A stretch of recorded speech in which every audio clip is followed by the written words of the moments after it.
నీ కాలు పట్టుకుంటా దాన్ని ఊరి తీయాలి చూడు బిడ్డ, ఊరి తీయాలి, దాన్ని వదలకూడదు. మా వాళ్ళు పిచ్చోళ్ళు అయిపోయినారు. నువ్వు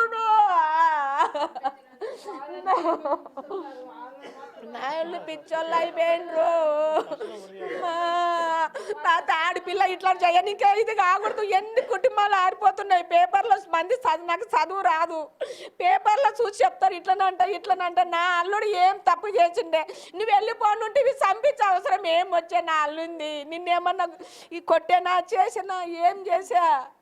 నాళ్ళుని గబ్బులే పెడితే ఇంట్లో పెళ్లికి వెళ్ళారమ్మా మీరు? పెళ్లికి వెళ్ళారా? నేనే నా అన్నని వదిన నాతోనికి వచ్చింది సార్.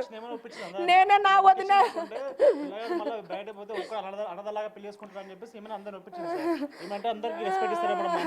మీరు బావ? అదే మీరు బావ బావ మరి మీరు బావ సార్ చనిపోయింది మా బావ సార్. అంటే మొత్తం మా ఇంట్లోనే పెరిగింది సార్. వాడు ఎక్కువ మా ఇంట్లో అన్నీ పెరిగినాయి అనమాట. పక్కన మా ఇల్లు కొంచెం ఇటు సైడ్ బ్యాక్ సైడ్ ఉంటుంది అనమాట. వాడు మా చిన్న నుంచి మేమంతా కలిసి ఒకటే బ్యాచ్ సార్ మాదంతా. సో వాడు ఎవరు అసలు గొడవనే భయపడతారు సార్. వాడు దూరం ఉంటాడు సార్. ఏదైనా మామూలు పొలం పచ్చల్లో పోయినప్పుడు కూడా మామూలు సర్వే చేస్తారు కదా సార్. అదే పక్కన గొడవ పడుతుంటే కూడా దూరం పచ్చలు పడతారు సార్. మళ్ళీ అంతా క్లియర్ అయినా పిలిచండి వస్తా అని చెప్తున్నారు సార్. అట్లా ఆ రోజు పెళ్లికి కూడా మీరే లీడ్ తీసుకుని మీరే దగ్గరుండి ఏర్పాట్లు చేసి వీళ్ళందరినీ ఒప్పించి తీసుకెళ్ళి ఒప్పించాం సార్. మళ్ళీ వాడు మాకు ఇష్టం లేదు సార్. మాకు మొత్తం ఎంక్వైరీ చేసాం సార్. కాకపోతే మళ్ళీ వాడు అన్నదలాగా పెళ్లి చేసుకుంటే ఎట్లా? మేము అంతమంది బలగం పెట్టుకొని ఇంతమంది బంధువులను పెట్టుకొని వాడు చేసుకుంటే ఎట్లా? మనం అంతా సపోర్ట్ చేసుకుంటే చేయకుండా ఎట్లా? మనవాడికి మనం చేయకుండా ఎట్లా సార్? మా రక్తం మనకి చేయకుండా ఎట్లా అని మా అమ్మని అందరిని ఒప్పించేసింది సార్. పెళ్లికి అందరిని ఒప్పించి అందరిని మోటివేట్ చేసి మా అత్తని మా మామని తొలగిపోయి దగ్గరుండి పెళ్లి చేసుకొని తలవారు వేసుకొచ్చాం సార్. మరి మేము ముందు ఫస్ట్ మేము పార్టిసిపేట్ చేయలేదు సార్ పెళ్ళిలో. లాస్ట్ మూమెంట్లో పోయి అక్షంతలు వేసి వచ్చినాం సార్. అట్లా మీరు చిన్నప్పటి నుంచి మేనత్త కదా మీరు? అన్న కొడుకు తేజ ఇద్దరు ట్విన్స్ ఇద్దరిని మీరు పెంచారమ్మా? అంటే మీ దగ్గరే పెరిగారా?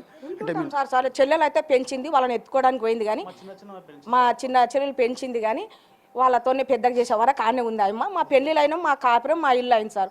పోతుంటే మంచి దానిలోకి చెడ్డ దానిలోకి పోతుంటే ఇద్దరు అన్నదమ్ములు బాగా కలిసిమెలిసి సార్. ఇద్దరు ఆలేసుకొస్తుండ్రి. మైమ్నార్లో ఉండి చిన్నగా ఉన్నప్పుడు అన్న అక్కనే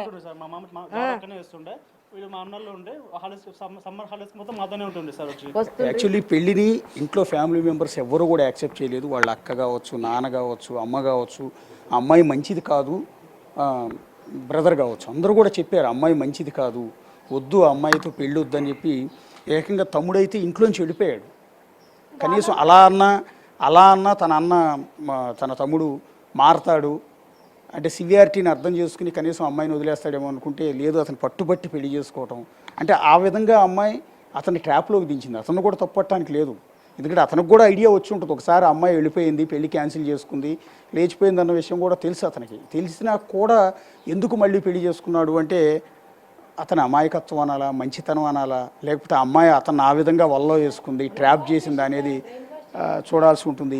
సో ఎంటైర్ ఫ్యామిలీ వెళ్ళలేదు, అతనే మొత్తం కంప్లీట్ అరేంజ్మెంట్స్ చేసుకున్నాడు గుళ్ళో పెళ్ళికి. సో అన్నీ చేసుకుని వెడ్డింగ్ కార్డ్స్ కూడా కొట్టించుకున్నాడు. ఒకసారి చూడండి, ఇది పెళ్లి శుభలేఖ.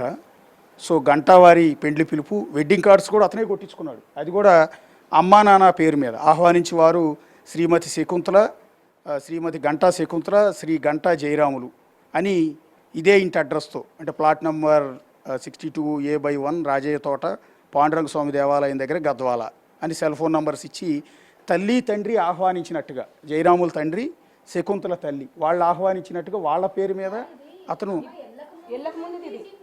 ఓకే, ఇది బిఫోర్ వెడ్డింగ్ కార్డ్. ఇది రెండోసారి వెడ్డింగ్ కార్డ్ కొట్టించారు. ఓకే. యాక్చువల్లీ ఇక్కడ జరిగింది ఏంటంటే ఇది మొదటిసారి, అంటే ఫిబ్రవరిలో ఎంగేజ్మెంట్ అయింది. అప్పుడు పెద్దలందరూ అంగీకారం ఉంది, తల్లి తండ్రి అక్క తమ్ముడు అందరూ కూడా యాక్సెప్ట్ చేశారు. ఈ పెళ్లికి శుభలేఖలన్నీ కూడా కొట్టించారు. అంటే నేనే కొంత పొరపాటు పడ్డాను.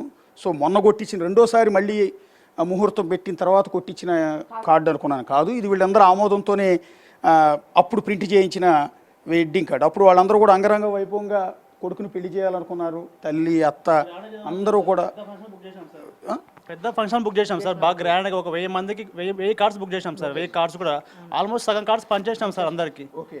లాస్ట్ మూమెంట్లో ఆ అమ్మాయి అందరూ అట్లా చెప్పి సడన్గా చెప్పకుండా వెళ్ళిపోయింది సార్. వీడు పోయి కార్డ్స్ పంచడానికి వెళ్ళాడు సార్ వాళ్ళ ఊరికి.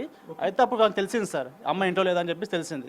మాకున్న సమాచారం, వానుకున్న సమాచారం అంత ఫ్రెండ్స్ సర్కిల్ బట్టి వాడు తెలుసుకున్నాడు సార్ అమ్మాయి ఇంటికి నుంచి ఎవరితోనే ఇట్లా వెళ్ళిపోయింది అని చెప్పేసి తెలుసుకున్నాడు సార్. కాకపోతే అది వాడు వెడ్డింగ్ కార్డులు పనిచేశారు. పనిచేసాం, సగం వెడ్డింగ్ కార్డ్స్ పనిచేసాం సార్ ఆల్మోస్ట్ అన్నీ. ఓకే. ఓకే.